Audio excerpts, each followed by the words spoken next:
Hey guys, welcome to another episode of Genuine Chit-Chat. This week, my guest is TJ Cummings. Now, TJ is a good friend of mine. She's actually been on the podcast before, for any of you long-time listeners. She was back in episode 2.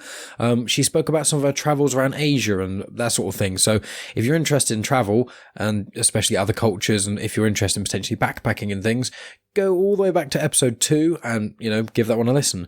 But this podcast is more of a sort of, we had a few drinks and it was a bit of a ramble, but in a good way. It's not some sort of weird, horrendous, slurred noise. Otherwise, I definitely wouldn't release it. But it's just one of those ones where there was no specific subject to speak about that we kind of sat down and thought about. So we just kind of flicked on the mics and started chatting. Now, some of the subjects that we covered were actually the age of consent, homosexuality, creative writing, how sort of trauma and sort of childhood affects sexuality and things, perception of nature, animal senses, language, loads of things really, immortality. It's a wide umbrella of topics and things. So trying to sort of just list them all, it's going to be boring, and the conversation flitters between them so quickly. So, just have to tune in to find out. Another thing to quickly add is that in this conversation, me and TJ talk about the age of consent and we speak about the Vatican, and she mentions that Vatican City don't have an age of consent. I should have looked it up in the podcast, but I didn't. I've looked it up now, and essentially the age of consent was like 12, and it was quite, sort of the punishment wasn't that bad for it, whereas now it's been moved to 18. It got moved a couple of years back. It's now been moved up to 18, and the punishments become more serious. If you want to know any more about that, so I'd say research and look into it, but I just wanted to flag that up in case any of you guys hear that and then get up in arms about it not being correct. I've just put a pin in that already. Now, before we get started, there's a quick promo from the Folklore on the Rocks podcast. As always, I've included a link to their podcast in the show notes, so be sure to check that out wherever you get your podcasts. And that's about it really, guys. So, check us out on Facebook, Instagram, and Twitter. Instagram, I put photos along with a lot of the podcasts as well as snippets. So if you're on the fence of any episodes, that's the best place to go. And I'll be back at the end to talk about more things coming, and just let you know other stuff really. So be sure, if you're after the chat, if you're interested in some more things of Genuine Chit Chat, be sure to tune in for that. Anyway, guys, on to the show.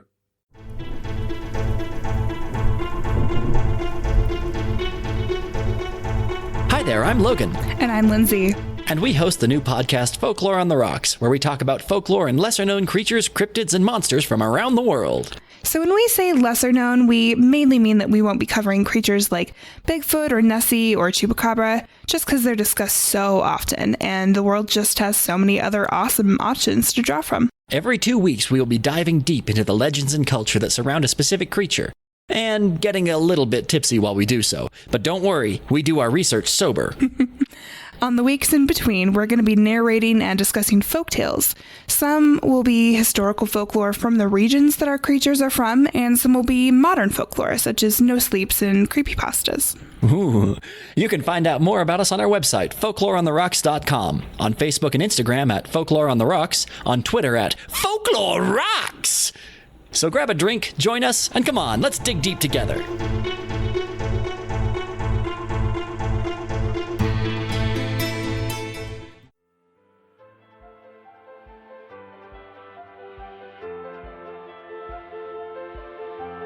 Welcome to Genuine Chit Chat, where we have honest conversations with interesting people.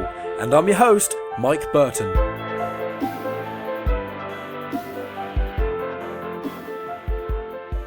Here's a question. What would you do if you have, what power would you have? If you have any magic power? Just straight up, like anything. I would say probably shape-shifting or flying. One of the two. But if you're a shapeshifter, you can fly. Wings, exactly. That's a good one. That's a good one. What about immortality? Would that ever be anything? Like, some people are really against it and some people are really for it. It's interesting seeing who is more and is more for it and more against it. I don't know. I feel as though living forever, you would just get bored eventually. I don't know. I feel like more time on this planet would definitely be great. But it's a very long process having to live out every type of life possible before you can die. Yeah, well, I think it'd have to be a point of, like, you can choose when to kind of give it up. That would be fine. Because if you can just get to a point, like, I'm just kind of done. Yeah, but then that's not... I don't know. It depends how long you'd actually want to live, because it's not necessarily immortality. Yeah, I don't know how long. If I... like, it depends what mortality is, in the sense of, like, is it like immortality where the earth explodes and you're just floating through space still alive, or is it like you just live until the earth dies, or what the immortality doesn't explain space very well mainly because I think it's a lot of time like to being gods, and it's very religion orientated, like Greek and Roman and that sort of thing. And there's quite a lot about them all being on earth. Also, a lot of people tend to consider physics on this planet as like originating from this planet. People don't really think of it in terms of the universe is a thing, and the way in which the laws of physics work, they work around the planet instead of sort of from it or through it, as it were. Yeah, well, it's like that whole, one of my ideas of how kind of life is, a lot is energy. Like what defines as something being alive is kind of like consciousness, and we don't know what consciousness really is.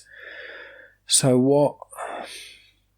what exactly makes something conscious? Like, the question comes from up, when you do sort of AI, and you do AI, there we go. When you come to the sort of moral, philosophical questions about AI and sort of moral relativism and things like that, and it's like, if you create something like that, how do you know if it's conscious or not?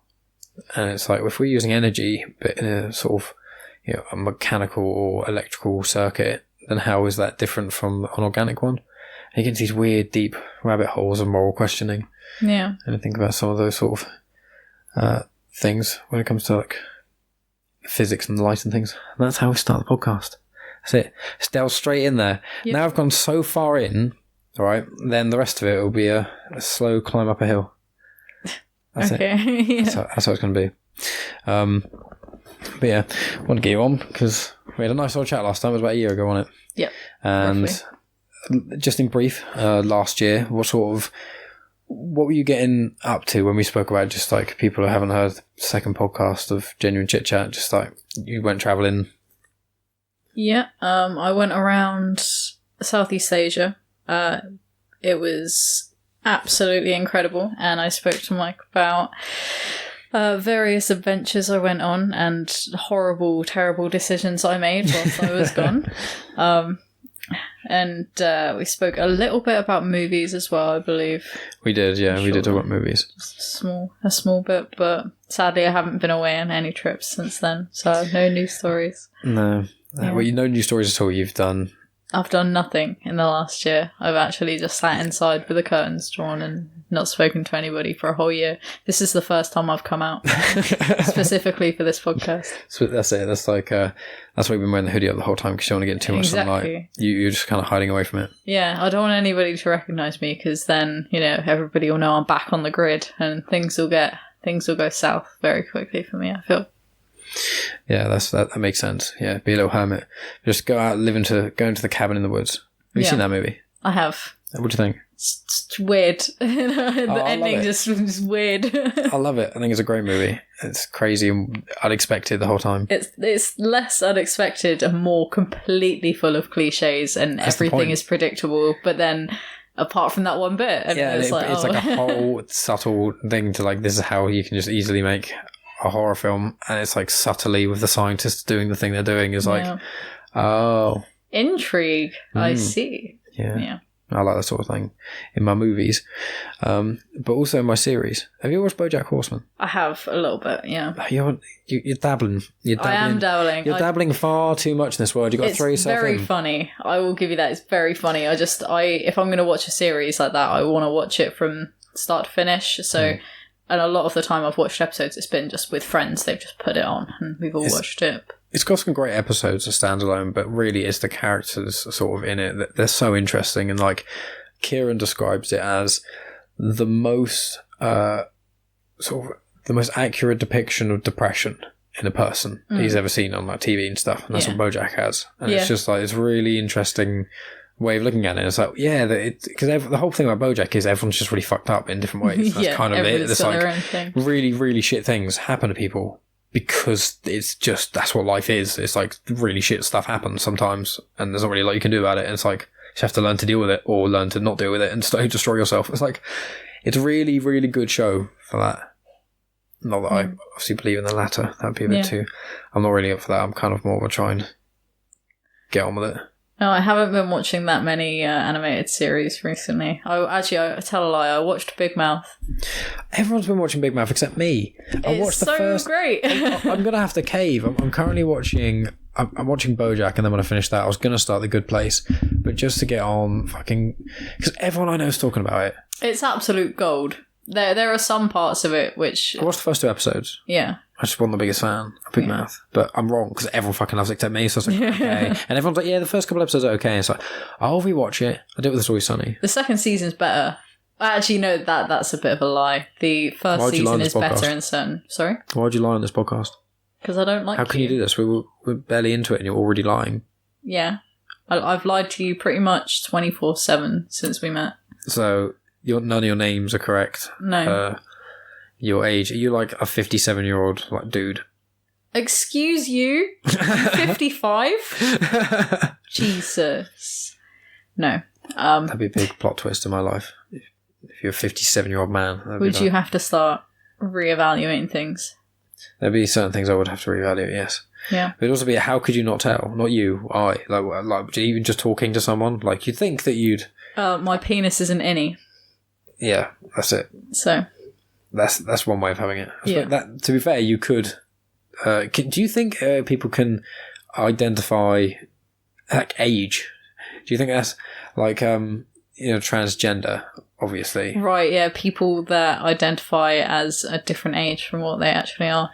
Yeah. I've seen it happen. My general life philosophy is just if it's not hurting anybody, then it's fine.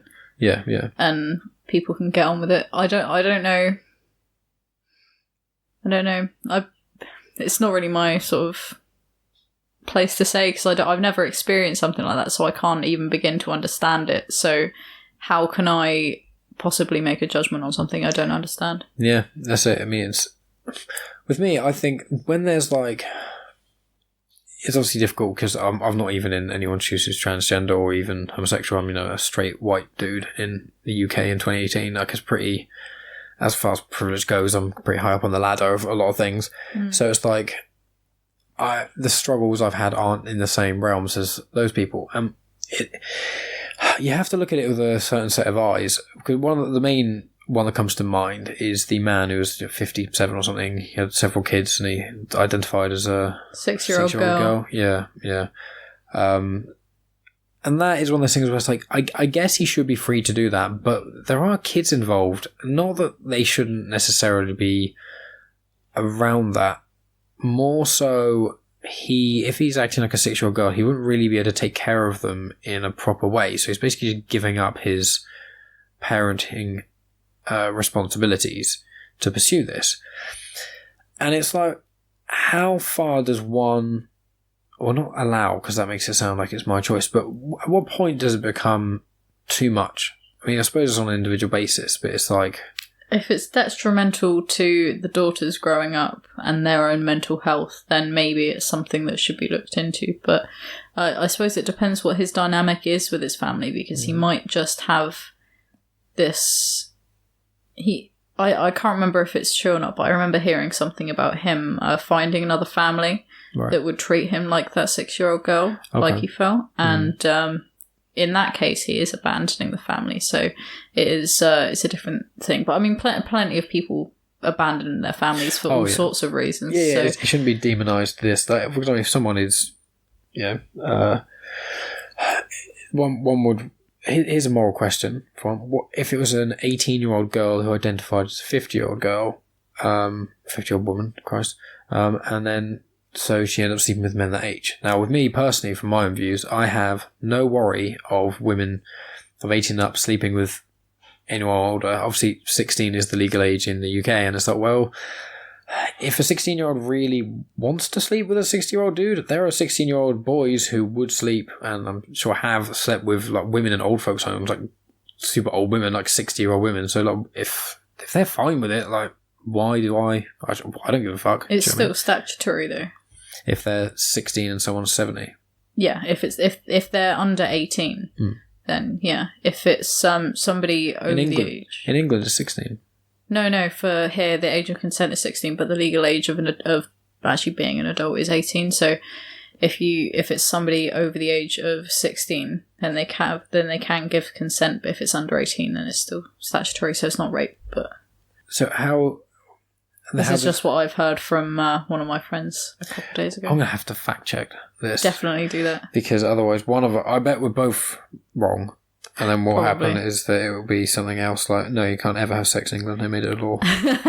Isn't it crazy that, like, my mum, I think your parents lived through the time when being gay was illegal. Mm. That's Yeah. like, I was talking to a friend of mine on the podcast, Steve, and he was talking about this. They had a gay language essentially called Polari, and it was theatrical rhyming slang, and that's where cottaging came from. The word cottaging, Right. and it's like back before it was legal, there'd be like this radio broadcast and certain other ways of getting it, and you learn certain things, and you sit on, like, if you walked in a park and saw a dude sitting on a bench by himself, you could like sit next to him and say something in Polari. I don't obviously know any of it, and if he was like, what, you'd be just walk away. But if he said something back, you'd know he's gay, and you can, you know, that's that's DTF. yeah, exactly, and that's what can happen with. The more I think about it, just the more how it baffles me, like why it was illegal. What was the thought process when, like, I know what a lot of the American views are of it sort of being this religious backed thing, but in England, like basically just the late 60s, and that's madness. That's ridiculous. Why is that even? It was gone through 2 world wars. It was still quite a religious thing. You've got to remember that England was a very religious country until recently, and as much as it did go on for a long time, sort of homosexuality being against the law, I feel as though it sort of separated itself from the law around the same sort of time that religion separated itself from state law. Yeah. Like, there was that sort of step back, and everybody, instead of making judgments on other people based on religious reasons, it was based on social reasons. And that's a good point. People like Oliver Wilde, for example, who suffered greatly because they were homosexual. Oscar Wilde was imprisoned for 2 years, I believe, due to being homosexual and having some sort of affair with a duke or a general or something. But that was still happening all throughout the 20th century, and then even the step towards making it a legal thing, I feel, was definitely something to do with stepping away from religion within society. Yeah, especially because like most of the major religious doctrine mentions something about it. Obviously, the Quran and the Bible being 2 of the main ones, but obviously in England back at those times there weren't. I imagine there wasn't very much sort of Muslims living in the UK, so it would just be the Bible and Catholics and Christians and things. But then in other parts of the world, with varying religions across the whole globe, there is certain homosexual unpleasantries, I'd say. It's probably worse than that, but, you know, in the Bible and obviously around a few other things, it's just like, it wasn't something. I'm trying to think, 'cause in Greece, though, like with Greece, they had, I think that, well, obviously when they had the Greeks and the Greek gods, there was like no such thing as homosexuality. It was just everyone just had sex with whoever. Yeah, well, yeah, exactly. Yeah, so everyone just fucked whoever. So it was just like, there was no gay or straight or bi. You just, hey, what are you doing, Barry? Are you Hot piece of fucking ass. Elliot? Are you fucking Benji? Or are you gonna get with a woman? So I was like, don't know. See what I fancy. I'm more into dudes, but get with women. So no labeling, nothing. It's just do whatever the hell you want. Well, a lot of Greek and Roman armies, Roman especially, they would sleep with their sort of brothers, as it were, their brothers in arms. They would oftentimes they would have partners in the army, because of course they're away from home for incredible periods of time, off fighting whoever, and they developed these incredible bonds, and they had this belief that sleeping with your partners in battle would actually help you to protect them better on the battlefront as well. Which was an interesting thing for me to find out. I think I remember reading about that in A Song of Achilles, which is a fiction book. can't for the life of me remember the name at the moment, but it's essentially about Achilles, the Roman, I believe, or Greek. No, I think it's Greek. I think it's Greek. But the hero, and Patroclus, who is his friend and supposed lover, and there's lots of evidence that point towards them being lovers. I see. That's interesting. Yeah, because it's interesting where parts of the world, it's basically the higher religiosity it is. I imagine for a lot of things, I have no idea about the Hindu faith regarding homosexuality. I'm not sure if you know anything. I honestly, I only really know a small amount about Islam, and I know a fair amount about Christianity and Catholicism. And I say fair amount, I mean more than the average, but not an expert by any means. Well, in Hinduism, it actually caused. Well, I don't know so much about modern Hinduism, but I know that it used to cause great shame in the families for people who would come out as homosexual, and there are lots of cases of men especially being discovered together, and then their families just completely separating and cutting all ties, usually some sort of horrible repercussions for the men involved. But yeah, no, it's not very nicely looked upon. That's very interesting. I'm trying to think if there's anything else any other places, because like certain nations like Australia and America are obviously much younger than Asia, Africa, and sort of Europe. Yeah. Well, South Africa, there's quite a big prejudice against it over there. Racism and homophobia. And I know in Uganda it's illegal. Like I know that for sure. Yeah, and across a lot of Africa it is, but I was very surprised to see the sort of extent of it in South Africa. I haven't been there myself, but I've recently made a couple of friends from there, and they've been explaining to me what the situation is like over there, and it's actually quite shocking. I wonder what it is. It must just be like.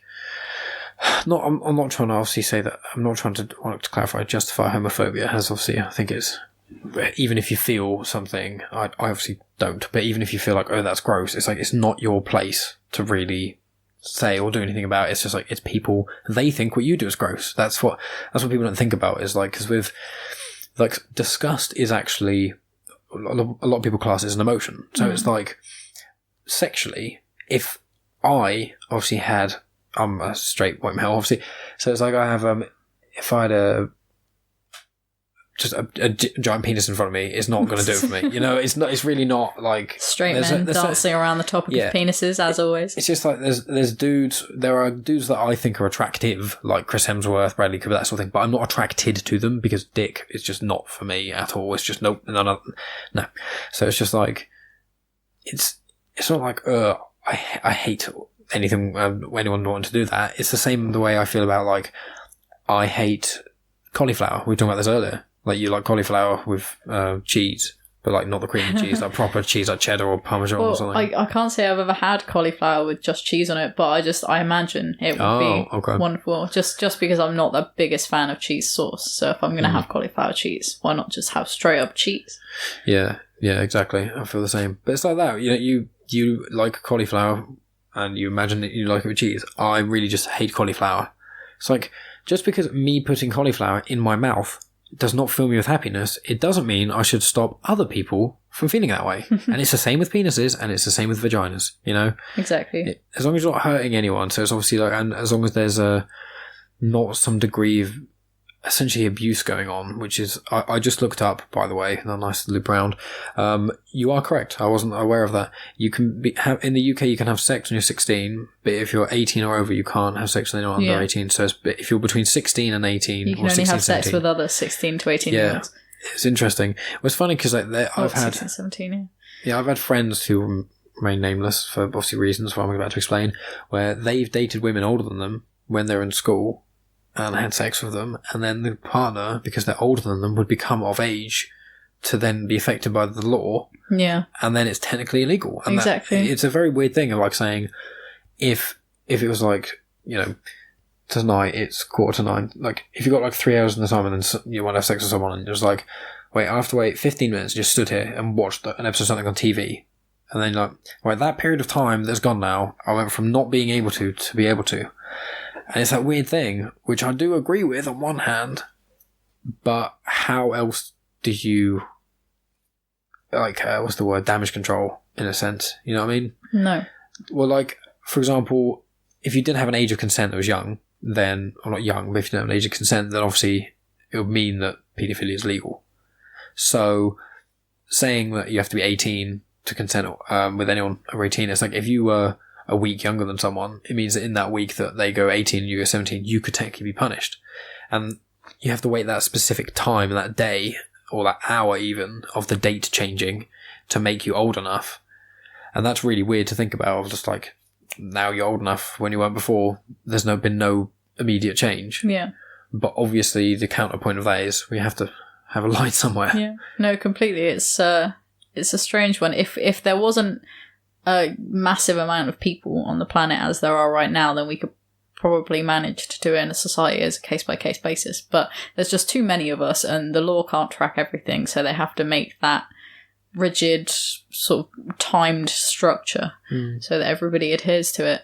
Although, fun fact, the Vatican City does not have an age of consent. Yep, I wasn't aware that was the case, but I did know that whenever popes fuck little boys, they just get moved to the Vatican, and the Vatican is its own country, so it has its own laws, and it has diplomatic immunity. So it does have laws. There are some laws from Italy around it that they've sort of kept there, obviously, so important stuff. But apparently, the legal age of consent is not important enough for them, and they've just sort of left it. That's certainly interesting, but not at all surprising.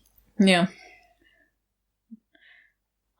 There's a few countries around the world, or a few places rather around the world, that have different ideas on the age of consent and different ideas on sexuality altogether. Like there are certain tribes in Brazil that when they have a coming of age ceremony for the boys in the tribe, they will take the elders in the village, so the men will take them into the wilderness, and they have to survive out there. But then, to complete the ceremony, they have to drink the semen of the older men. I've heard about that. Yeah, because they think it makes them like men, doesn't it? It's like them drinking that makes them into a man, like a bar mitzvah. Almost. Yeah, in a sense. Yeah, but instead of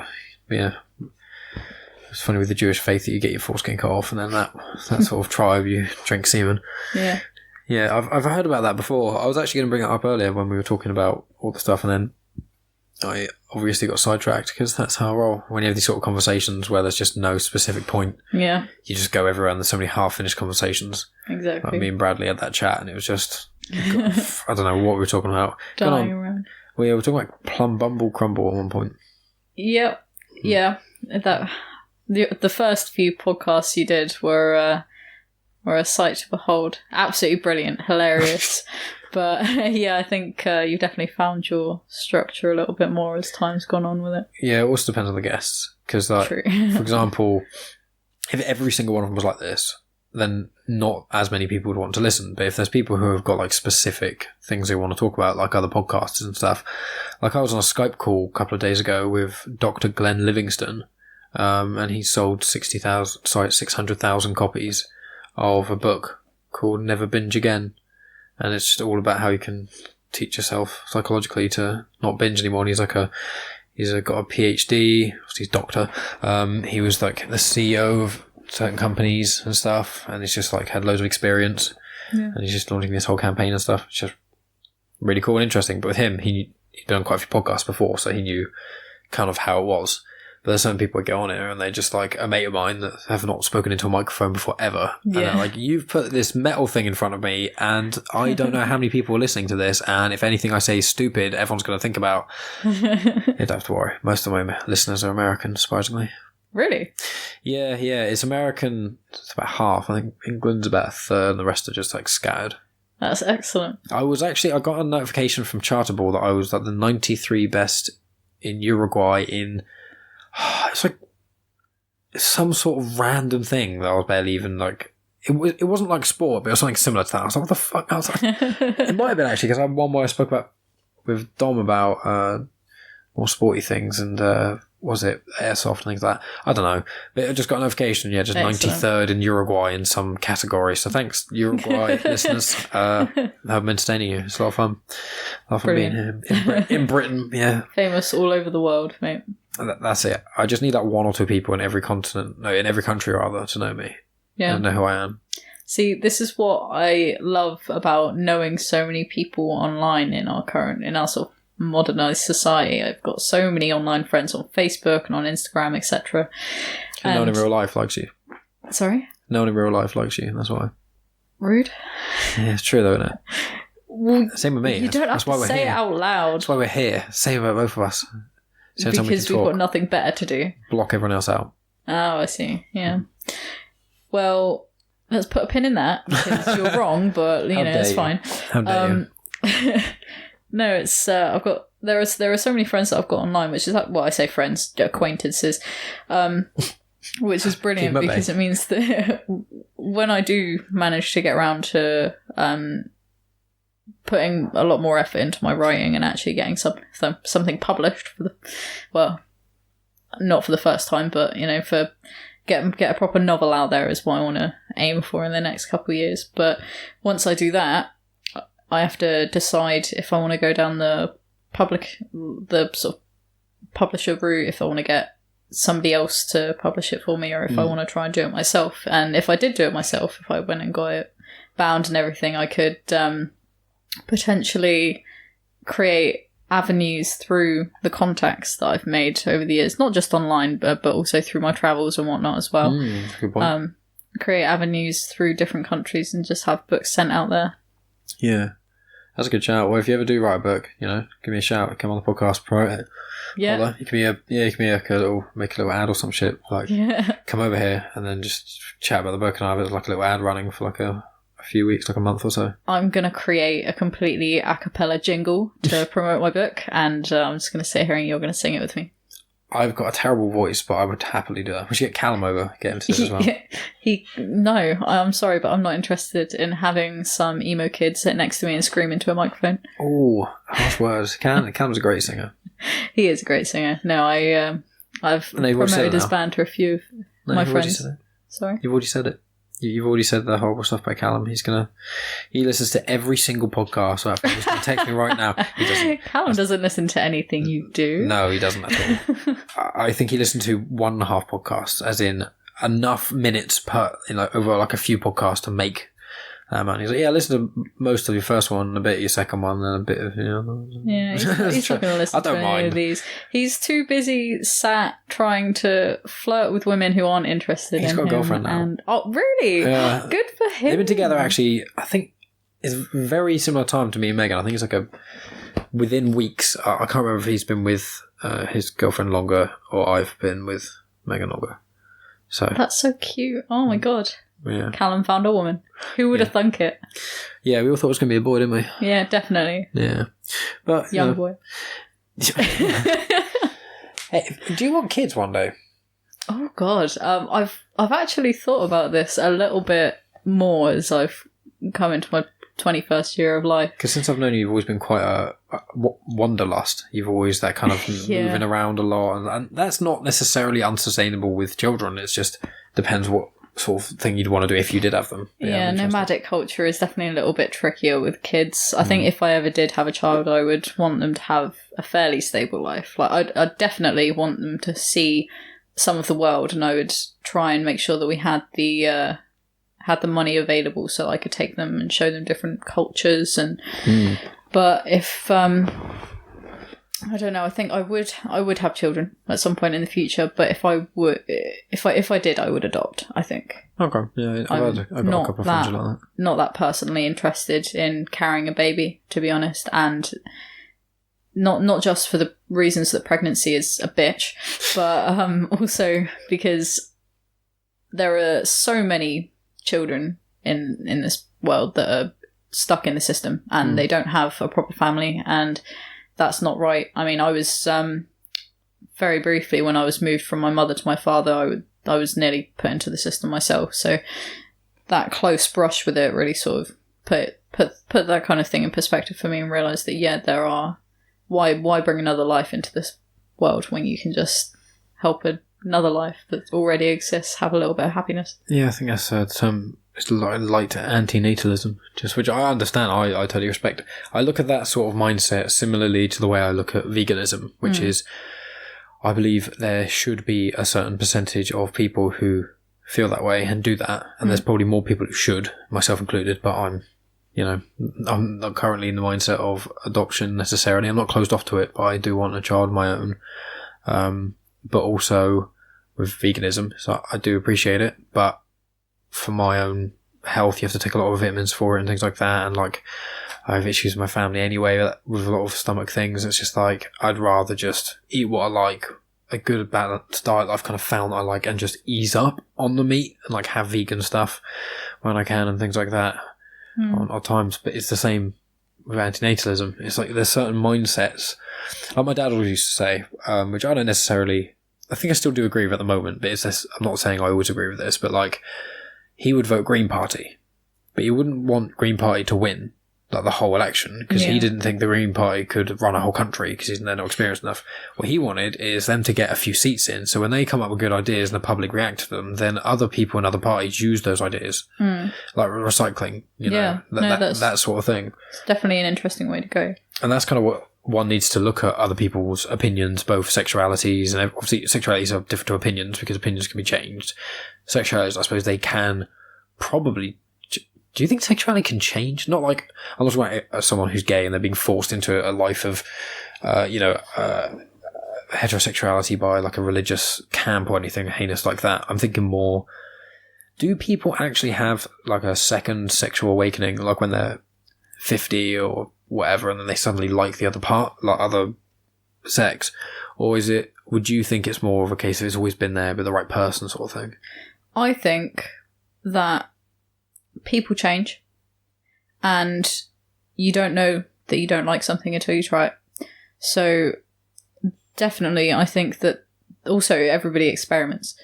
So I feel as though, yes, there are definitely people who can go their whole lives without ever realising that there's this whole other experience that is open to them and that they can try, and then once they do, they can make that decision.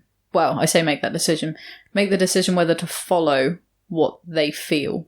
And some people can have that realisation and still continue to live life as whatever sexuality they are at that time. And I've seen my friends go through some, massive sexual awakening where they realise that they are actually gay or bi or anything like that. Then they can do that at 16, 17, or it can happen very much later in life. I've got a couple of my dad's friends who have recently said that they're a bit confused about their sexuality. One of them is confused about their gender identity as well, and things like that can happen. I wish it happened less and people could live a larger percentage of their life the way they actually do feel, but I don't know about changing. I don't know whether people can become a sexuality. I think it is always there. Somebody just has to realise it about themselves. Yeah. Well, there's two paths to go with this conversation, what I'm thinking of, which was, one is there is, unfortunately, a traumatic side of things, which there's certain people who've argued. One example is obviously one of the most grey area and difficult subjects to talk about in modern times, which is paedophilia, which is obviously one of the things with that. I'm not justifying it or anything along those lines in any way, but there is an undeniable correlation between young children who are sexually abused and ones who become sexual abusers. And the weird thing with that is just like, obviously you do not, when they do something like that, you do not forgive them, or where is the forgiveness line is more of a sort of a question. And talking about this is such a dangerous thing to talk about, because it's like, that's, when it comes to that sort of thing, it's like if someone is abused and they become the abuser, when they do that action, that's when they should get punished, essentially. But with that degree of trauma, there's someone I know who they were abused, and they believe they're abused by a certain gender, and they're not attracted to that gender, and they've told me honestly, they've said that I believe because I was abused by that, I actually don't. I feel like that repulsed me so much at a certain age that actually, it made me the way I sort of am. And this person was saying, like, I'm not saying it's a problem. I'm not necessarily saying it's causing me loads of issues at the moment. I've kind of got over that part of my life, but I think it's just how I am now. And it's an interesting thought of that sort of impact people can have, especially on children. Like when you get like abusers and people who beat children, and you think the further you go into child psyche, the more horrendous damage you can do when you don't bring up a child in like a proper home. Yeah, I think that up until the age of sort of somewhere between 16 and 24, a lot of people's brains are still developing, and especially people who are abused at a young age, so sort of 10 and younger. I think that because their brains are still developing, if some sort of event is traumatic enough or shakes up their life enough, then they are going to have some sort of reaction to it, whether that reaction is subconscious or whether it's at the forefront of their mind and they are aware of it when they make the decisions they do and the choices they do. Once your brains have finished developing, most things are sort of set in stone. A lot of adults, it's so much easier to change a child's opinion than an adult's opinion on a lot of issues. And once you get to that point, obviously a lot of people are more open-minded once they get a bit older and they experience different things and they realise that being closed-minded isn't the best way to go. But it's the things that happen to you when you're an adult aren't going to change you in the same ways it does when you're a child. So if something like a divorce, if you watch your parents or your friends go through a divorce at 30 years old, that's not going to affect you nearly as much as when you're a child, because you've got different factors. You've got the relationship with your parents that's still developing at that age. You've got the impact on your home life and everything, which again can alter a child's mood if their home life isn't perfect, and that's going to create a whole bunch of new problems, as it were. So there are things like divorce and like sexual abuse as well that when they do happen at a young age, it can affect the mind to go down a specific route. So I completely agree. I feel as though that experience as a child can put you off of a certain gender or a certain sexuality or a certain sort of mindset as you get older. Yeah, it's a very interesting thing, because a lot of the time I did some psychology in college, so I'm in no way, shape or form an expert. I've just picked up things from since then and obviously from that. And there's certain stages that children go through that Freud described, I think it's the oral, the anal and phallic stages of development. And it's sort of, he says things like, if you have a dummy or a dodo, whatever people call it, a pacifier in your mouth from a young age, and have it in your mouth for, in air quotes, too long, for however too long is for the baby, I don't know, then they could develop an oral fixation, which can manifest in things like biting fingernails, chewing pens, smoking, eating. It's all these sorts of things that can happen. And there's other things, like one of the theories was anal. In one of the anal stages, one of the main things, and that is if the baby sort of shits its nappy, how quickly you change its nappy or how quickly its nappy gets changed will affect its personality in different ways. Obviously, depending on what your genes are, is like a sort of a mixing pot of its own, and then experiences, there's even more things added to that to kind of develop and form you as an individual. So it's like you can have 100 babies go through like the same thing, but they'd react to it slightly differently. One thing I use is myself and Reese. He moved around a lot when he was younger, and so he moving around a lot, he didn't meet people quite as much until he was sort of more like 10 to 12, 13, that sort of age. But he was always with his siblings, but he shared a room with his brother a lot. And now he likes his space a lot more, that sort of thing. Whereas with me, I stayed in 2 places and with my parents, and I didn't have that many friends till that sort of age as well, but I was in one stable place the whole time.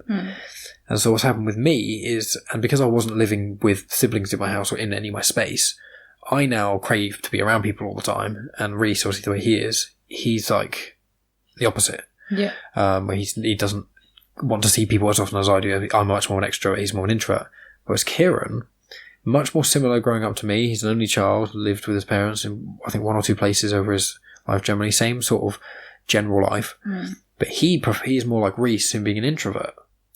Because what happened is that he got used to his own space and liked being in his own space sort of thing. Yeah. Whereas with me, I liked other people being in it. And just those 3 as an example, me and Reese have much more similar mindsets. But me and Kieran have much more similar upbringings. And how we're different, but how similar situations can affect us. It's really... The human condition is such... It's like a Rubik's Cube of like 10th... Whoops, more than that. It's like a million like pieces, isn't it? It's like a Rubik's Cube of a million squares on one side. Yeah. No, I get that. I feel as though there are a lot of things that can happen through a child's upbringing that affects them. Like myself, but I lived with my mother until I was 4, and during that time, wasn't a great mother. Sort of left me to my own devices quite a lot, and I feel as though that definitely contributed to how much of an independent person I am now. I really prefer to be on my own, to work on my own, but at the same time, I grew up in a pub with my dad after that. So I've got that social aspect of me where I can happily sit with a group full of people and have a wonderful time, have lots of conversations. I'll meet strangers without any problems. I have no problem making a dick of myself in public. And I love that kind of thing. But equally, I want to go home and I want to spend some time by myself for a little while. I've sort of got the best of both, as it were. Yeah, for some people it would kind of flip, for some people it would, and it's just interesting of what, it's almost, I kind of describe it, I can't remember if I said in the podcast before, but almost like your parents and your genes from the get-go is kind of like a tree stump, right? And it's the type of tree is planted in the ground sort of thing. And then what it is that every experience of your life, like a certain period, let's say from 0 to 3 or 0 to 2 and then 2 to 6 and 6 to 10, but that sort of thing, until a certain point, obviously 20 to 30. And, but every 5 or so years, it's each part kind of splits off. So you've got the trunk is the first few years and how your first couple of years go in life, develop the trunk. And then it goes in 2 ways when you have another thing and another thing and another thing. And every sort of time in your life, it splits again. And then when one goes through either trauma or when one goes through times of really good times, it's really nourishment, both mentally and physically and things, they grow stronger, these parts. They blossom more, they change more. But a traumatic experience can be like a lightning bolt coming down and just slicing a branch off, or some sort of disaster happening where a branch gets broken off. And that can mean that a lot of parts grow around, like a lot of the branching needs to grow around, but there's still that sort of part that is never going to be exactly the same. And that's kind of how I see people when it comes to like trees. Yeah. I can't remember if I've said it to you before, but that's kind of how I view it with experiences. There is actually a bit similar sort of thing, but a bit different. But there's this incredible book called How Trees Talk, I think. Right. Or I can Google it. Yeah.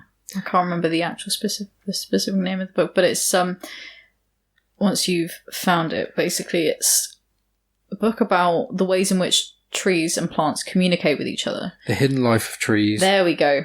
Yeah, that's it. The Hidden Life of Trees. It's an audio book as well. Yeah. So. Who's the author? The author is Peter Wohleben. That's the one.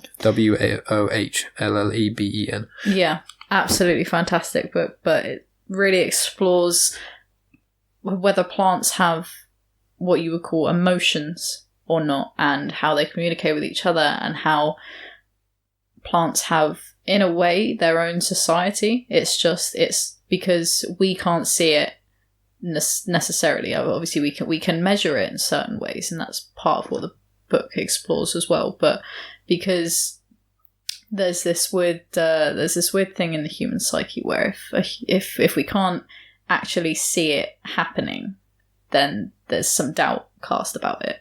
Humans like to see to believe something.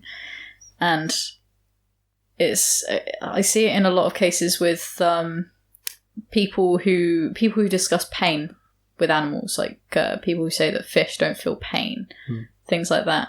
It's really interesting to see how humans can perceive that there's nothing going on when in reality underneath it there could be this whole network of things. The lobster boiling thing. Like where the people was talking about how you can boil a lobster, but you shouldn't because they can actually feel pain. It's like all that sort of, we don't think they can, so it's like that dissonance. Yeah, in a way. Just sort of, I don't know, I like seeing how things can be ignored, in a way. Yeah.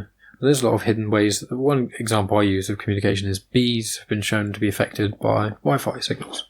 Really? Well, yeah, I mean, it sounds quite woo-woo in a sense, and I was sceptical, but it's like, it does make sense. Of like, think about waves of the way they transmit. It's not just Wi-Fi's magic, and it's just we've got one thing somewhere and one thing somewhere else, and it's shooting energy there, and nothing other than these machines we've created could ever detect or tell they're even happening. You know, it's like we can't see the wind, but it's there because you see other things react to it. And it's like this. It is interesting you say about humans having that dissonance, because that's what I'd say racism is a lot of the time that. You find definitely. A lot of the time when people are racist, they haven't met anyone of a different ethnic sort of background. It happens a lot in the South America. And I'll see a lot of people, if there's a certain town or area that's quite racist, if someone of a certain ethnic background moves into that and they've had some discrimination against them, they're likely to want to move out or not suggest that area to other people of other ethnic backgrounds if they know others. And it's like, you know, they may just move out and more white people move in, they're kind of that sort of thing, you know. Have you seen Get Out? No, I haven't. You need to, it's amazing. I've heard this from so many people. Yep, you need to watch that movie. Oh, so good. I need to watch it again, actually. But, yeah, it has to be, it's a negative feedback loop sort of thing, you know. It's what can happen a lot of the time with the socioeconomic things as well. I'm flying off on 100 different tangents at once, so. No, it's okay, so am I. My mind is all over the place. Yeah. Trying to pick up 5 different conversations at the same time. Yeah, that is pretty much what we're doing. But yeah, we're talking about trees feeling pain, and there's the part which was, did you know that there's certain trees, I think it's the acacia tree, I think. They release the gas. It's chemical that tastes different, bitter, from like caterpillars. Is that what you're thinking of? No. Okay. I'm pretty sure it's the acacia tree. I'm going to have to... I know what you're talking about, though. No, I was actually thinking about the... there are some plants, especially grasses, a lot of grasses do it. If it's cut or if the bark is pulled off or if it's cut in half or anything, depending on the size of the plant, it releases a chemical or a gas of some sort that alerts nearby plants of the situation. Oh, I've heard of that. Yes, I know what you mean. Yeah. Yeah. Continue. Yeah. Yeah, but that was basically it. Well, yeah, it's been. They've shown that like with a lot of the time it's sound as well, because like if you play the sound of there's a study here which is if you play the sound of a caterpillar on a flowering plant related to cabbage or mustard, so it's not the acacia or something else, it basically, when the caterpillar starts to chew it then the colour, the certain mustard oils and things come out. Because when something's eating it, it vibrates and it releases more of it. Yeah. So it tastes worse. Wow. So what happens is the caterpillar eventually just doesn't want to eat it. And what's been shown with other plants and trees and things, certain ones that have a similar reaction, is that they can play the sound of a caterpillar doing that, but not have an actual caterpillar there, and they will still react in the same way. They'll taste different. It's really weird. That is weird. It's crazy. So they're able to distinguish feeding vibrations as well from other environmental things that's concluded. It's brilliant. Actually, on the idea of the bees reacting to what was it you said? Wi-Fi. The Wi-Fi, yeah. Can you just? All I can picture right now is just bees on surfboards, like riding X-waves. There's certain things which says some people are asking, is Wi-Fi killing bees? Is Wi-Fi one of the things that's causing their sort of decline? A lot of the things. Every website you go on now comes up with a cookies thing. Yeah, When it comes to every single, it's because of the new GDPR laws. I should know the name of that because I work in insurance. We have to do that sort of tomfoolery. Yeah. It's harmful to bees. I googled Wi-Fi and saw the discussion about wireless effects. Has anyone ever? Apparently, there's a study. There's a link here, which is a study to like a thing that did not show an increased rate of cancer with bees. Oh god, some of these people have written like huge amount of answers to this. Apparently, people are saying bees are dying. Something about water poisoning people and animals. Oh no, someone's talking about crazy stuff now. Someone's talking about transgenetic mutations. Scientists putting pesticide genes inside caterpillars, putting fish genes inside tomato skins. Wow. This person, what? That just thing I just went on, that forum post just went completely off the rails. I saw something similar recently when I was back when I was still working at the call center. I was looking into reviews for the company, and I saw a couple of YouTube videos. One of the YouTube videos was about how smart meters are supposedly radioactive, and you're not supposed to get within 1 meter of them. And people shouldn't get within 18 inches of it, and pregnant women shouldn't get within like 2 meters of it, apparently. And I was watching that video, and I was sat there thinking, this absolute bull. I can't. How is this something that people genuinely believe? Yeah, like, they just don't look up things and don't research stuff. Yeah, but I do want to say I have looked up more stuff about the bee thing. Yeah. And I have found something called Newsweek, which says in a new analysis, an EU-funded review body dedicated 97 studies about it, and it said that it's about electromagnetic radiation, which is what happens when there's like certain Wi-Fi towers up and other things like that, and more satellites. And it's saying that it could pose a potential risk to bird and insect orientation, because the new finding, as well as some studies in 2010 have suggested, is that radio waves can disrupt the magnetic compass that many migrating birds and insects use. The creatures become disorientated. Wow. So that's from Newsweek. The Telegraph also reported it. It's saying it's got a link to the Telegraph. Which, it's gone to the Telegraph. So there are certain things that I would class as legitimate news sites, mainly the Telegraph and a couple of other things, which is saying electromagnetic radiation from power lines and phone masts can threaten wildlife. So those sort of things are just like, we can't tell, you can't see radiation happening. So a microwave, you can't see it. But it doesn't mean it's not there. Yeah. And a good example to use of people is dog whistles.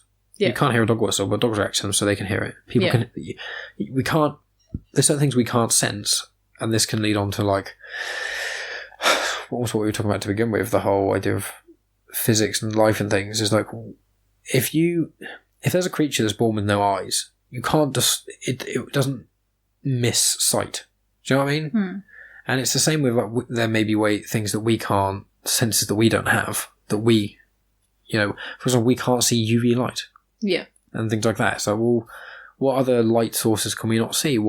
Like mantis shrimp can see some ridiculous amount of colours more than the human eye can. Yeah. And things like that. And it's like, what would the world look like through those sorts of eyes? And imagine being able to, Josh once described it as, you imagine trying to see through your arm. That's what it's like if you're blind. If you're like never born with sight and you wouldn't know the sight existed. It's like you wouldn't even, it just isn't a thing. Yeah. Creatures have other ways of getting them around, and it's just like, I wonder how we could see if we weren't just these sort of basic things we have, like the potential parallel universes and multiverse theory, or what other things there could be. Well, you say basic, but I mean the human eye is one of the most complicated and like incredible evolutionary sort of things in a sense. Well, yeah, but there's also absolutely incredible octopus eyes and are God, better in a lot of ways. Definitely, there are eyes of mammals. There are eyes on this planet that are insane. Incredible. But like even just the human eye, just the incredible complexity involved with seeing and sight is absolutely ridiculous. But no, I have a lot of conversations like this with my friends about how different there could be animals on this planet that have another sense. In a sense that we've got taste and touch, etc. there could be other senses, and there are other senses. Like sharks use. They have an extra sense. The It's with their nose, isn't it? You punch their nose, it messes with it. No, I was going to say sharks have another sense, which is it works in a similar way to echolation. But obviously humans don't have that. Because echolocation, for people who don't know, is the thing that bats do with sonar and stuff, and just for people, sorry. Yeah, exactly. And we don't know that, and we didn't know that was a thing until we observed it. So there could be, and probably are, plenty of different types of senses out there that we don't know about yet, that animals have, that we just have yet to observe. Especially considering there are probably tens of thousands, if not millions, of possible species and different kinds of life out there that we haven't discovered yet. And what percentage of those are going to be animals that can experience senses in a sense like that, and what kind of things are we missing out on in seeing that? I think a lot of that with a lot of the deep sea animals, the ones that are like very far, because we're living under that sort of pressure, like atmospheric pressure, as well as,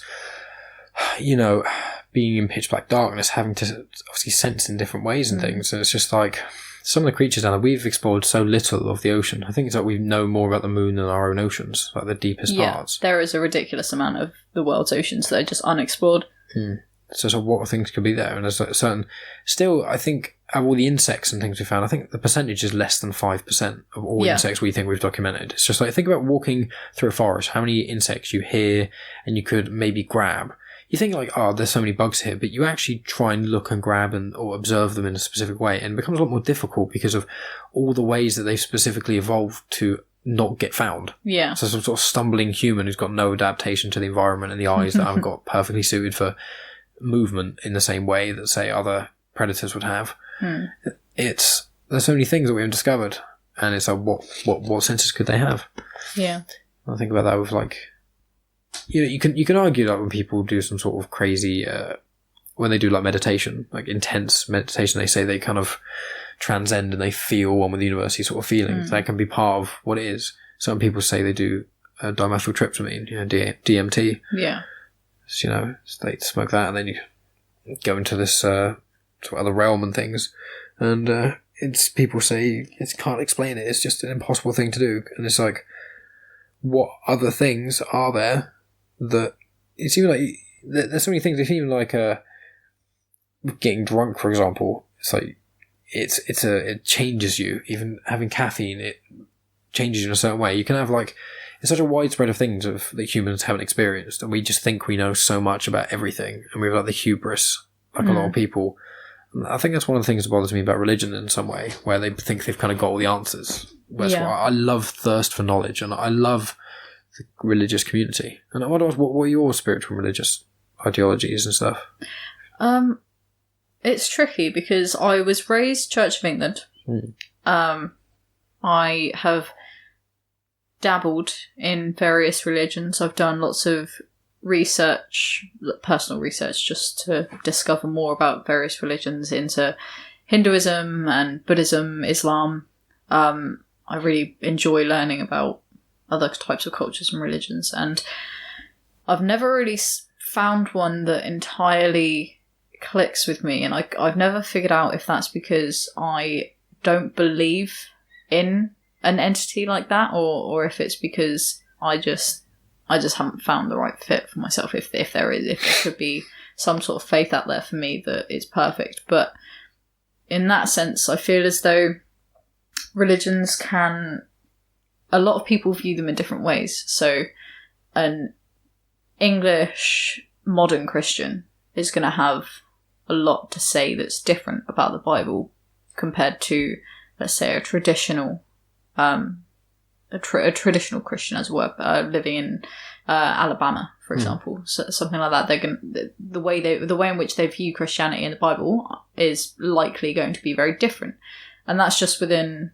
one religion. If you go into the subsections of that, even Catholicism, and then going deeper, the various split-offs of each religion, everybody's got their own thing to say. So in that sense, I feel as though most organised religions are just complete, not not frauds as it were, but it's the monetizing tailored. of it. It's very tailored towards specific people, and faith as its own thing is the top of the umbrella, as it were. It's where everything else sort of stems from. So I really have no idea what part of religion I would fit into, but on the spirituality side of things, I do believe in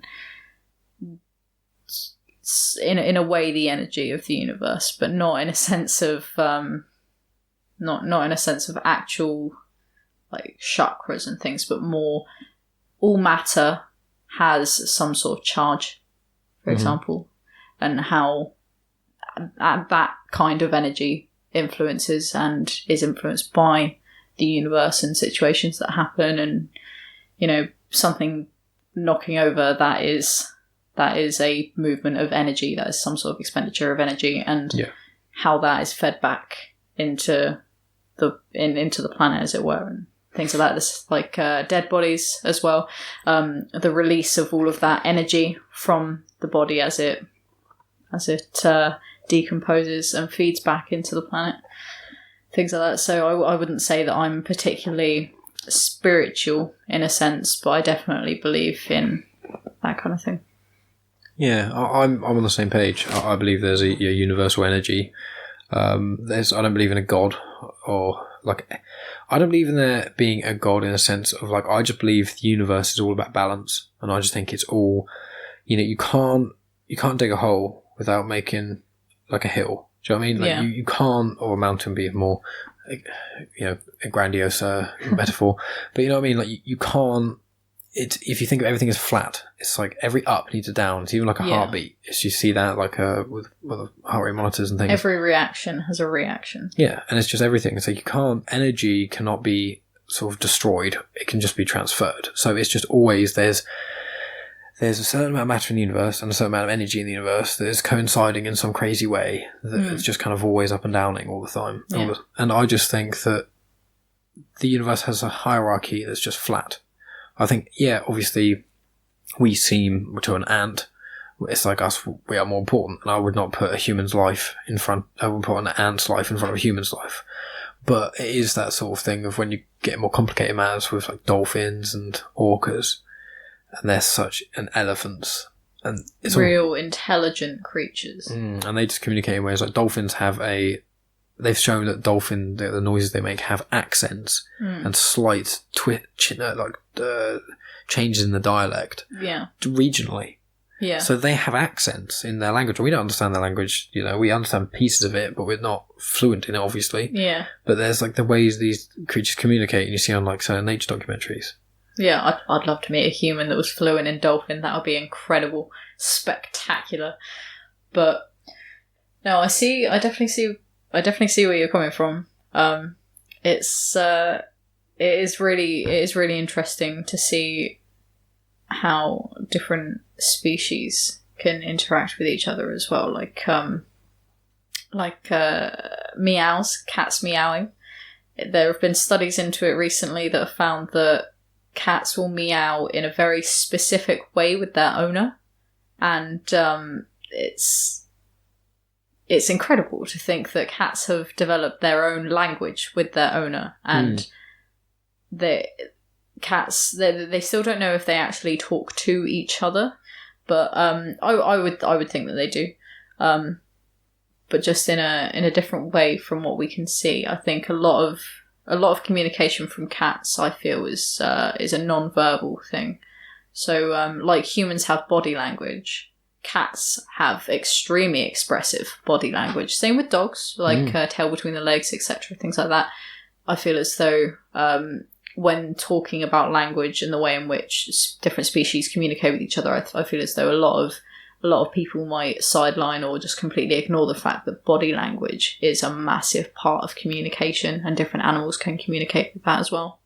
Yeah, that's a very good point. I mean, I was just thinking as you're saying that, like, one of the things that there's a Stephen Fry podcast that I really liked, that he spoke about language in the first episode of it, and he was talking about how with language changed the way humans communicate a lot more than most other animals can, because instead of just like pointing to something and having, and you knowing that's rock, or pointing to something and that's food, you can describe things in the past, present, future tense, which then brings a level of empathy eventually, and bond, and that sort of degree of, you know what I mean? And it gets more and more complicated, obviously, the more layers of language you delve into and things, but it's just like, it's crazy to think something we take for granted so much, just language. And it's so crazy of being able to discuss that sort of thing. What were you talking about a minute ago that lead me onto language? Because I've completely forgotten. Oh, different species and the way in which they communicate with each other. Yes, and cats meowing, wasn't it? Yeah, and I was going to say with the language, even though with all that craziness, you can still, if we were just in this room and we weren't doing a podcast, we couldn't talk and we couldn't write things down, we would be able to generally, we wouldn't be able to just sit here and do nothing. We'd have to watch TV or play some sort of video game or something, I imagine, and rather than just me and you randomly just sitting here trying to point out things. But generally interacting, like you getting into the car, like when I brought you here, and then I was just like, when we had dinner, that sort of thing, that wouldn't have needed necessary language, because I could have pointed to certain things, this sort of thing. But obviously language does add another layer to it. But obviously with animals, that's one of the things of the ages, because they say that I think cats are equivalent to like 4 to 6 year olds and dogs are like 5 to 8. Is that right? It's well, a Labrador Retriever is equivalent to about a 3 or 4 year old toddler. Right. Yeah. So I think there are certain dogs that are more intelligent than cats. But I think obviously it depends, because I think Chihuahuas are like very not intelligent compared to like a Husky, for example. They're quite, saying dog compared to just like cat. Like all cats are generally the same size. Like there's a few variations, but with dog, there's a huge difference. Yeah. Well, this is the thing actually though, because I mean there are tons and tons of different kinds of cats. It's just that because they're roughly the same size, and then one of their main differences is just colour. People don't really tend to notice the breed differences, but they have tons of different kinds of breeds of cats out there. Yeah, I knew about that. I've seen the really big Siberian cat, one of the sort of mountain cat things, gigantic, like a really big dog. I've seen obviously hairless Siamese. I've seen the flat-faced ones. I've seen obviously the house cat, which is like, you've got the black cat, tortoiseshell tabby. Yeah. Got Savannahs and Burmese Bengals, cats and stuff. Yeah. Bengals as well, because Jasmine's cat's half Bengal. Yeah. You can tell he's a lot more playful and stuff than a lot of other cats. One of my couple of friends I've got up in Surrey, they've got a Savannah cat, which is incredible. You know, the big, sleek Bengals. Yeah. Fucking gorgeous. Yeah, I love cats and dogs. Yeah. I love them both so much. What do you prefer if you can only have one? Oh, that's a question. I don't know, because I absolutely adore dogs. I love dogs so much. There are so many great types of dog, and I definitely want to have a dog one day, but when I've got the time and space mainly. But also I've had, very recently my cat died, and I've had him for 18 years, his whole life. I see, yeah. Sorry to hear that. So I grew up with this cat, you know, so he's very, very important to me, and because I had that sort of bond with a cat growing up, now I've got a bit of a soft spot for cats as well. Like, I've had dogs my whole life as well, but the cat would sort of sleep in my bed, and I always had a much closer bond with that cat. So I would say in general, I'm more of a dog person, but specific cats I can create really sort of lovely bonds with, and there are like some of my friends have some cats that I just click with. Like, actually, it's really lovely. My boyfriend's cat. I went to meet his family for the first time for dinner, and I wanted to meet the cat while I was there, but the cat didn't come inside. It was outside all the time. I was like, okay, that's fine. Next time I went around for dinner, the cat came inside for a short time, and very nervous cat, like incredibly sort of shy with strangers and new people, and I thought that it was just going to sort of wander off, but I managed to, after a couple minutes of sort of slowly sort of getting closer and talking to her, she sort of came over and allowed me to stroke her, and I gave her a little scratch behind the ears, and it was really lovely because she just sort of let me stroke her for a little while, and everybody in the room, like my boyfriend and his family, were all like, "What the fuck? How is she letting you do this? She doesn't ever let strangers do this so quickly to her." And I was like, "Yeah, It's nothing greater than when you get like animal love, especially when it's an animal that is normally not into people. It's like, yes, I'm better than all of you bitches. Yeah, man, totally. Well, it's getting kind of we've been chatting for over an hour now, so it's probably time to wrap up just so we can hang out a little bit before you go. We always do this off mic. and end up talking and then not realising what the time is until it comes to at least an hour in, and we're like, oh, right, okay. Yeah. But I'm sure we can just do another one of these another time again, either later in the year before you go or some shit like that, I don't know. Or maybe when you're in Bristol, have a chat with you when you're in Bristol. Yeah. Yeah, you're always welcome on the podcast. And especially with whatever things you come out with, like be a book, bullshit. your book or anything else like that, or any of your... it's a book of random bullshit. That's all it is. Okay, that's cool. I'm looking forward to that. Hashtag the book of random bullshit. Exactly. Okay, anything else you want to say before turn it off, or are you all good? Nick's rule? No.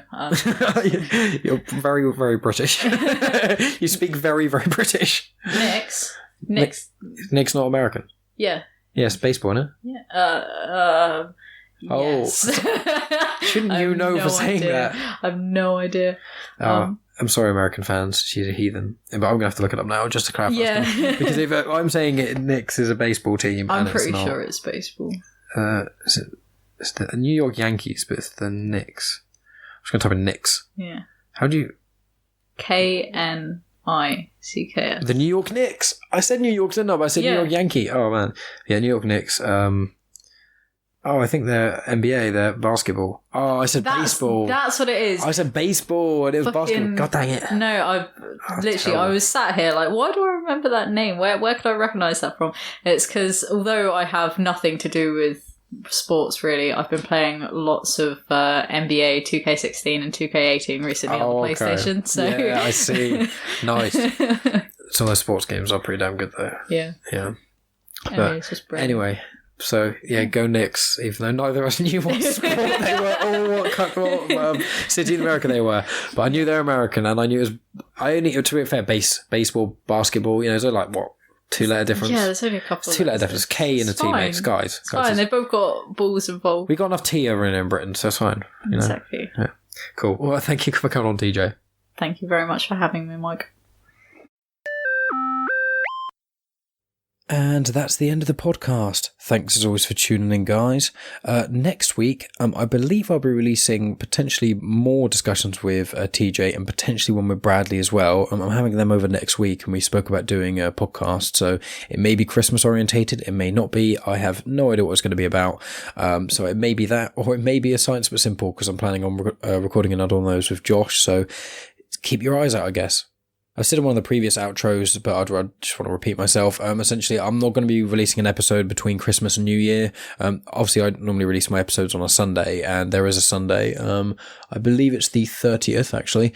I generally don't release between Christmas and New Year. It's a time where from essentially Christmas Eve to the 2nd of January, I take time off work and I just want to chill out. As much as I love doing this podcast, generally numbers aren't as good around the Christmas period because everyone else is quite busy as well. So for me, it's a nice break for me to kind of take a break, and I hope you all can understand. I haven't had any huge complaints about it, so I would assume that all of you are fine with it. In the new year, I'll be releasing my 2-part chat with Tom King, which is a fantastic one. I'll potentially have another Science But Simple, as mentioned previously. I don't know when I'll be releasing that. And then I've got a lot of collaborations on the way, talking to several different people. I don't really want to mention them at the moment, because the thing is, if any of them pull out or anything like that, then I'll seem like a fool. So yeah, it's more or less everything really, guys. As always, follow us on the usual Facebook, Twitter and Instagram pages. Instagram's probably the best place because I post snippets of the show and additional images, as well as movie reviews, other goings on in my life, and just cool stuff I find. So, be sure to check that out. Also music. I occasionally post music recommendations on there too. Twitter's just kind of a community thing between other podcasters. So if you want to get into new podcasts, check it out on Twitter. Facebook, Facebook, I don't use quite as much, but I still just post new episodes, including the snippets I post on Instagram and occasional movie reviews. So that's kind of what you're in for if you follow us on any of those three things. If you don't want to on any of those three and you're happy just to keep your eye on the show or subscribed, that's perfectly fine too. I just appreciate any and all of you listening. Leaving a review on iTunes is always appreciated though, because, you know, it helps the spotlight sort of get on the show and hopefully creeps up the iTunes charts and gets other people to listen to the show.